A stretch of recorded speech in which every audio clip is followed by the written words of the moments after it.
So what we're going to do is we're going to do a good old-fashioned compare and contrast between two different creation stories.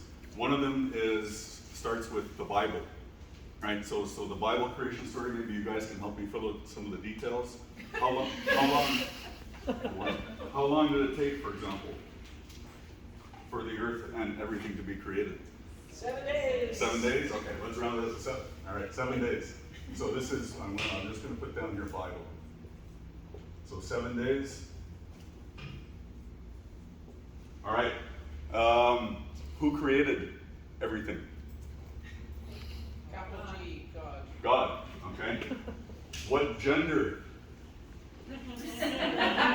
is God? Okay, according to the Bible. Male. Male. Okay. All right. Let's go with the order of creation. So, what was created first? Do you remember what was created on the first day? Light. Light. Yeah. Okay. So light. Then can we just call these elements, for example?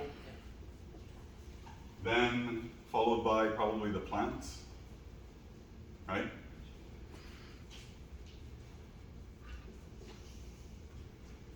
Then I would imagine the animals. And then finally on, I guess it was day 6, right? Day 6, that's when humans were created. What gender was the first human? Okay. All right. So, in the Anishinaabe creation story, we have the same order, except the big difference is that in the Anishinaabe creation story, we have Creator. Creator is female, and she created the earth and everything in it in 4 days.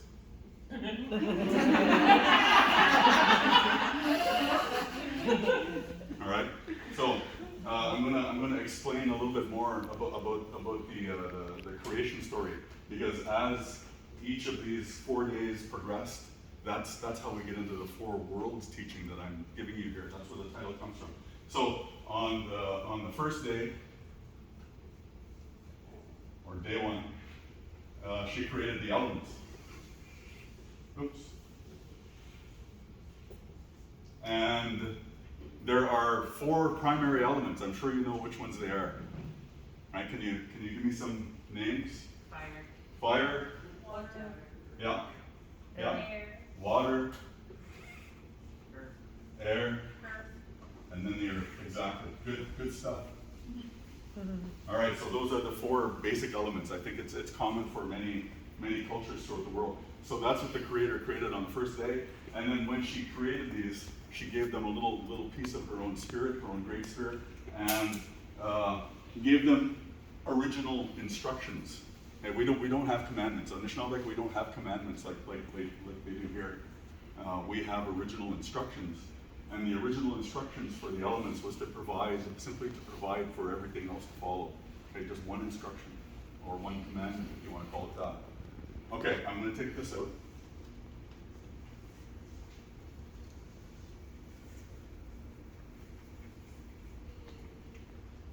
Now, on day 2, the Creator had this dream, and when she woke up, she gathered up the thoughts and energy, and she changed them into matter, and she created the second world, the world of plants. And in comparison to the story, the Bible story, the Christian story,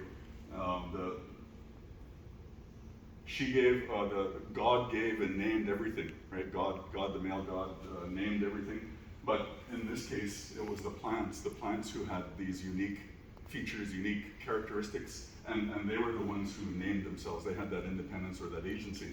And so the only thing that the Creator asked of them was that there were two things that they needed to do, 2 original instructions. And one of them was to provide for growth. And the other one was to provide for healing. And they still abide by those original instructions today, right? Growth and healing. We get our food and our medicine, right, from the plant world. So, day 3.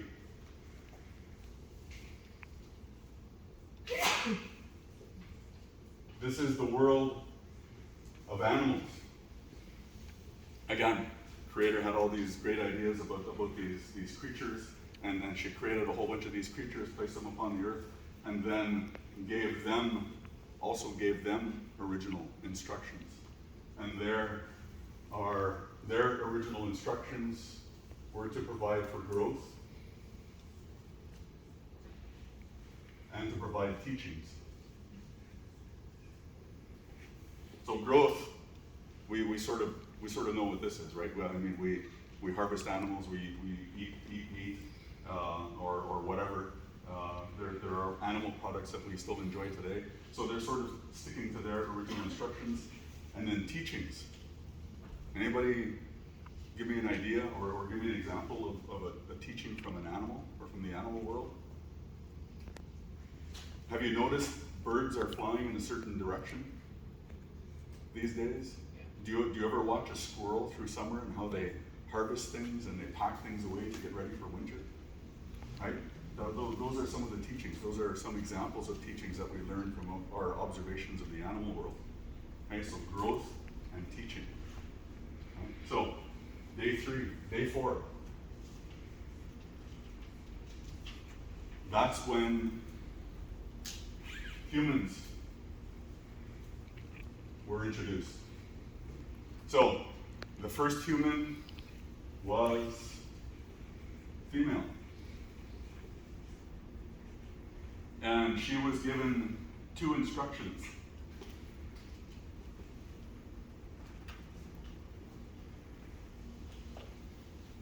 I normally do this with a crowd of rambunctious grade 10 students. And, it normally takes probably about 3 full classes to go through, like 3 75-minute periods.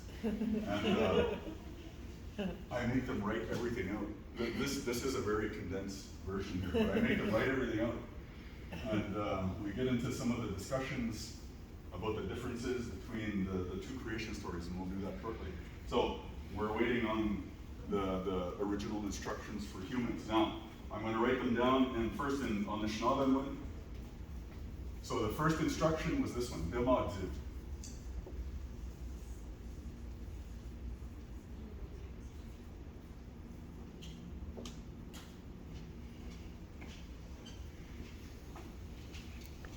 When you break down this word into its components, this is a directional piece. You're moving towards something.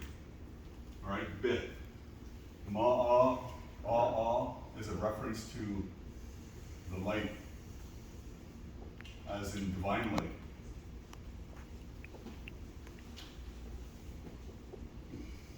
And then zid, this is the word for foot in my language, in Anishinaabe.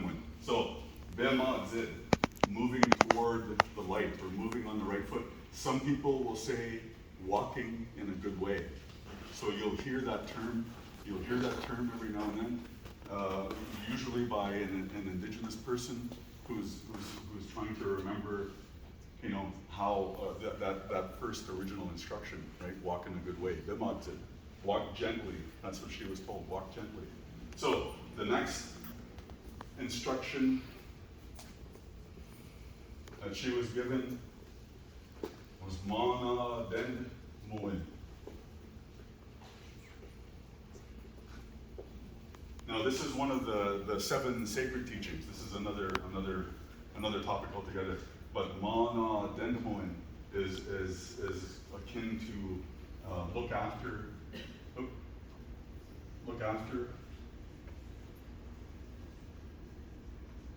take care of. And the more modern interpretation of Mana Den Moen is the R word. respect.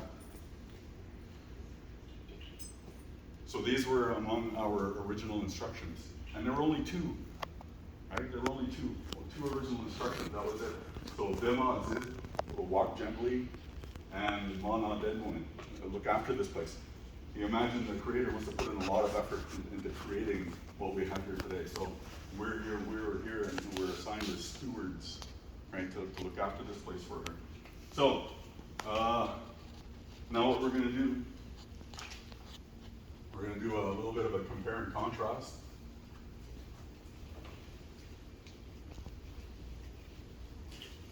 How are we doing for time? We got 3 minutes. Oh, okay. This is the fun part. All right. So, compare and contrast. We started a little bit on this side, so again, we'll use this. Bible, you have God. God is again male, right? Male. You have the order of creation, and we would say that the elements were created first here as well. Light, the separation of the land from the water, or the earth from the water, something like that. After that, plants, followed by animals. And then finally, humans.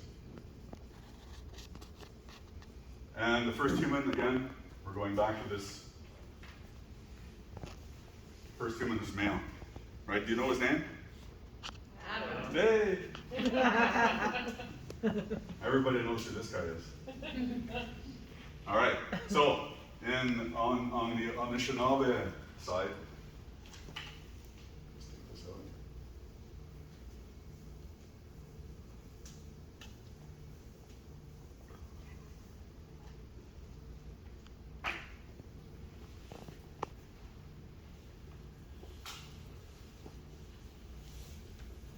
On the Anishinaabe creation story, a creator,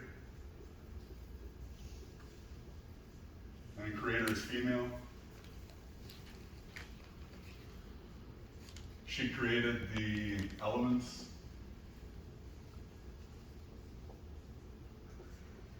followed by the plants, and then finally humans. And the first human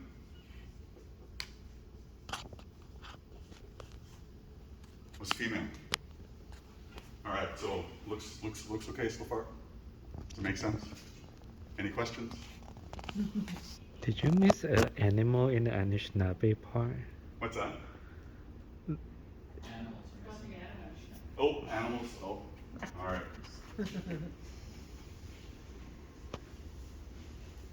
We'll squeeze the animals in.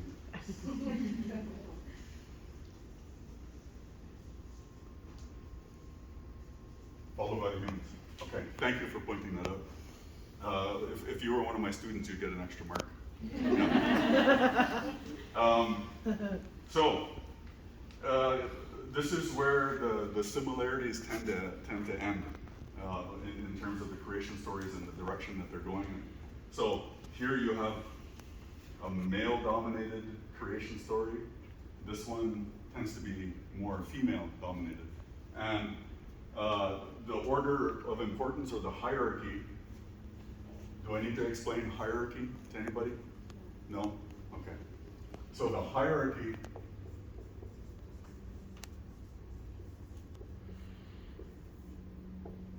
in this hierarchy, who is closest to God, or what is closest to God in this man, right? So man, then what?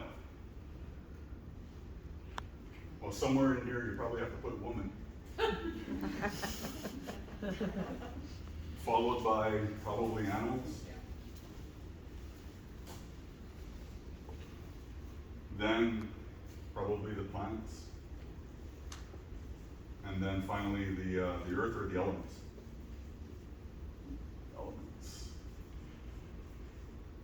So this is my understanding of the hierarchy based on the Christian creation story.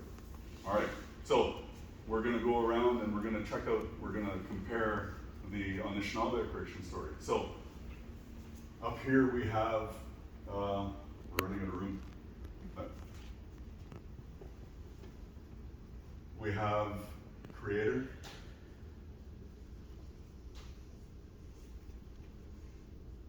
Followed by the elements.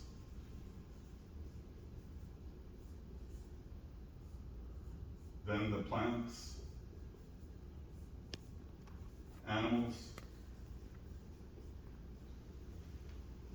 and then humans. So you can see the comparison is quite different. So this one is flipped over in terms of the importance. In the Bible, the next closest thing to God is human. In the creation story, Anishinaabe creation story, humans are the least important things. Right? We're way down here at the bottom. We were created last.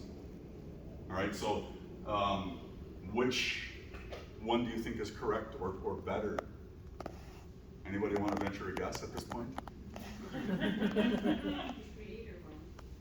We can probably have endless discussions about that, yeah. But this is a question I would ask my grade 10 classes at like 10 o'clock in the morning when half of them are still asleep.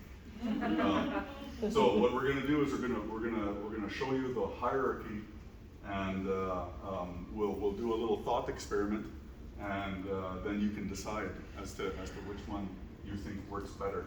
So I'm going to take all these guys out. I'm going to remove all these guys here. And we'll do some thought bubbles. All right.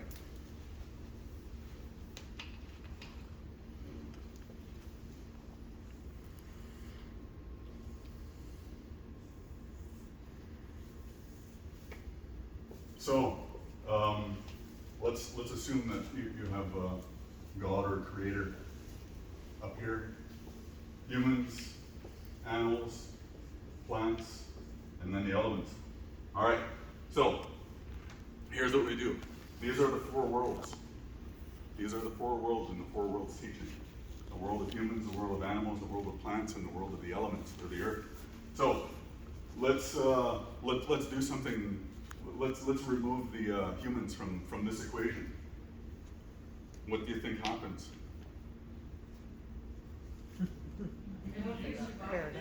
Paradise.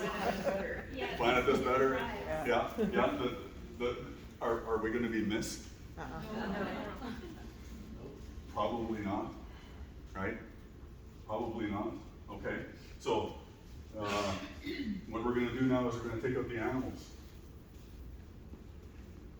We're going to put the humans back in. We're going to take out the animals. What do you think? What's going to happen here? We're all vegan. Erosion. Yeah, totally. The teaching from Teaching? the animals we miss. Yeah, we would miss those teachings, those connections that we have to the earth through what the animals learn or know, right? Other than, like I said, other than being vegan. What about your symbolism? Look at your lanyards. What do you have on your lanyards? Right? There's so much symbolism and iconography that comes from the animal world. Right? We like to think of ourselves, and when we express freedom, we like to talk about an eagle or a bird. Right? We wouldn't have rich poetry or stories like that, or artwork. Right? Our artwork would be influenced by plants. Right? So now we're going to switch it around. We're going to put the animals back. But now we're going to take out. We're going to remove the plants. Okay, what happens now? Yes, probably. Right? What are these guys going to eat? Humans. What are the humans going to eat? Everybody's keto. Plants, when I taught this, we would talk about the science involved, and we would talk about how the plants harness the energy of the sun and turn it into food, not just for us, right? Not just for humans, but for our animals and the animals eat the plants, and we eat the animals, right? And the plants. But if there are no plants, then pretty much everything above it collapses, right? Unless evolution figures out some way that we're all just carnivorous beings, right? So we're gonna put the plants back, but we're going to take out the elements. We're going to toxify. We're going to pollute our air. Remember those 4 elements, right? We're going to pollute our water, and we're going to toxify the earth. We're going to turn it into. I used to be a police officer in Sudbury in my younger days, and after maybe about 100 years of sulfur dioxide and nickel mining and open pit ore roasting, there's a section east of Sudbury that is totally desolate, right? From 100 years of mining operations, absolutely devastated. Even today, they can't figure out how to make reparations. So if you Google map the city of Sudbury, you'll see to the east that there's a large section, a pie-shaped section that's just devastated.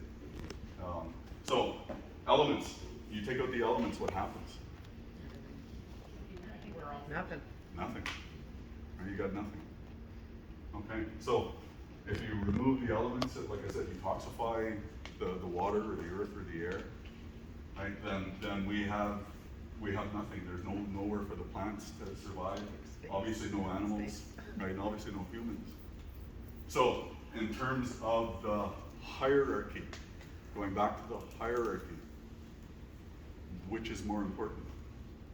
Who is more important? Is it more important that humans are placed above all next to God?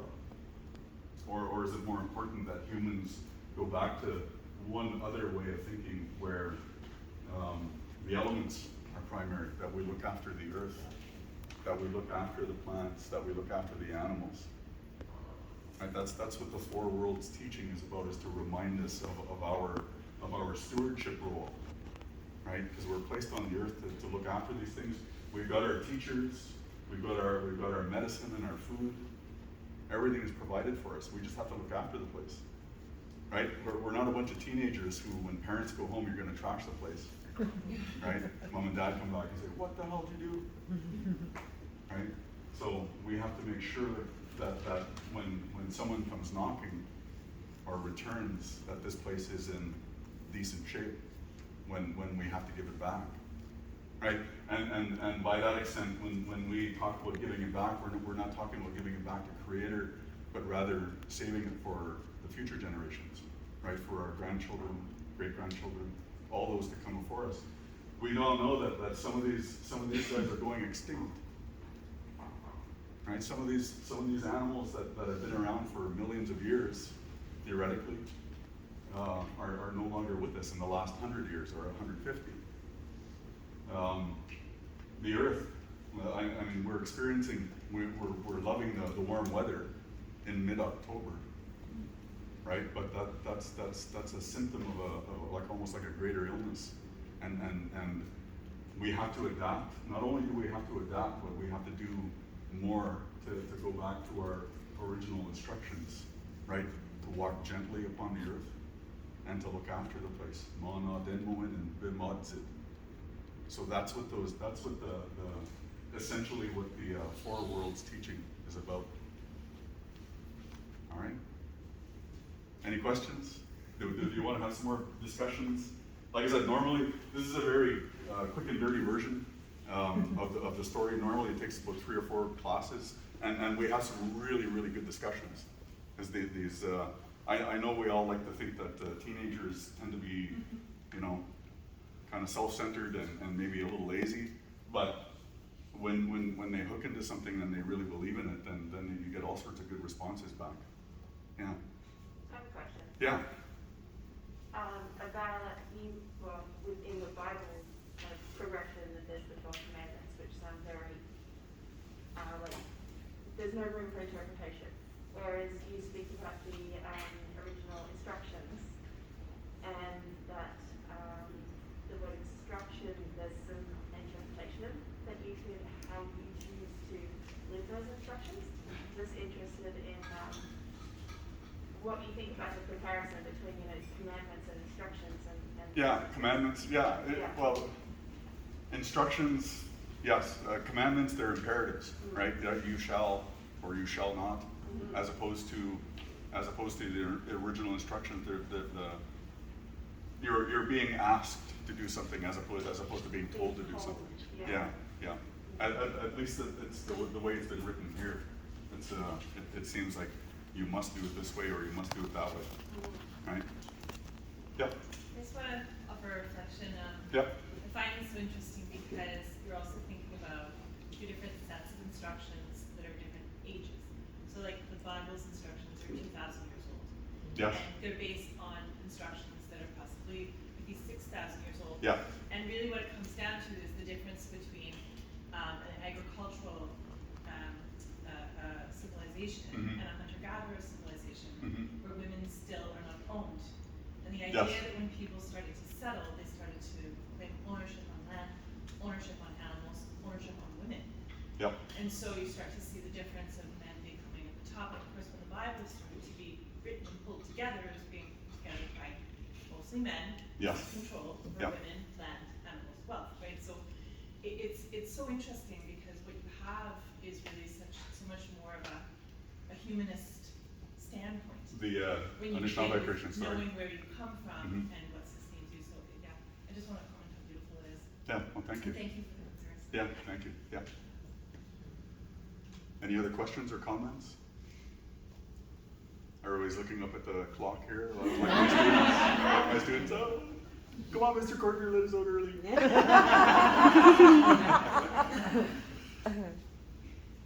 Well, if you don't have any more questions, like I said, this is a very condensed version of what we call the Four Worlds teaching. It's also called Dominion versus Dependence, and this one is obviously Dominion. In the Bible creation story, I think after the flood, Noah is told to go forth and multiply and subdue and dominate. In our creation story, we're told respect, right? Respect and look after the place and walk gently. So two totally different frames of thought or minds here. I think unless there's any more that you'd like to add or say, I think that pretty much wraps it up for me.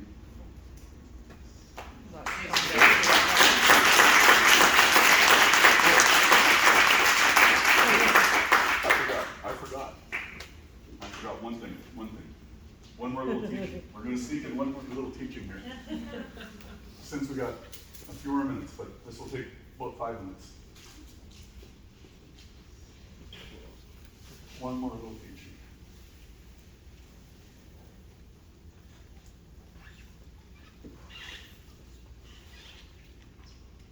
So we're going to go through this process here.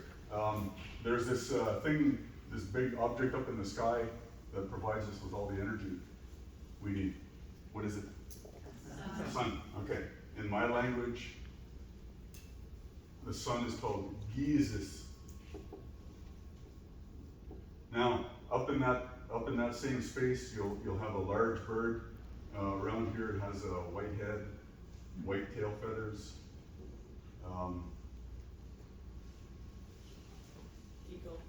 Eagle.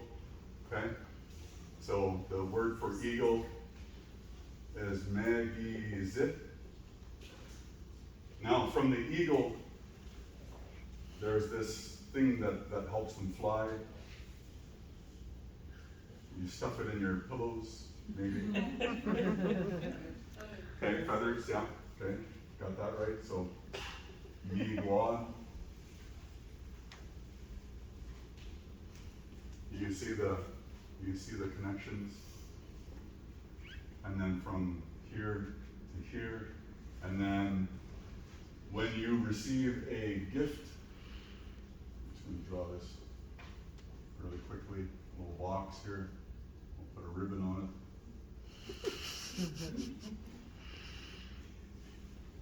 So this is a gift, and the word for gift in my language is mi guen, or to give. And then finally, when you receive that gift, this is how it's supposed to make you feel.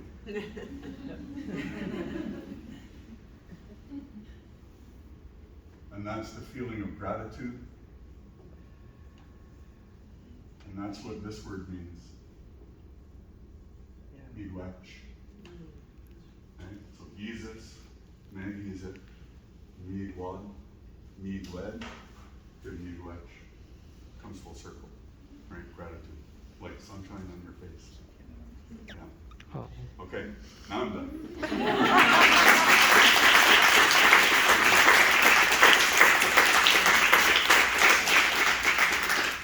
Miigwech. Miigwech, yeah. Thank you so much, Darren. Always appreciate your perspective on things. So that is the conclusion of today's program. We'll reconvene down in the main space downstairs tomorrow at 9, where Christy Charles will once again gift us with a welcome bit of poetry. So we'll look forward to seeing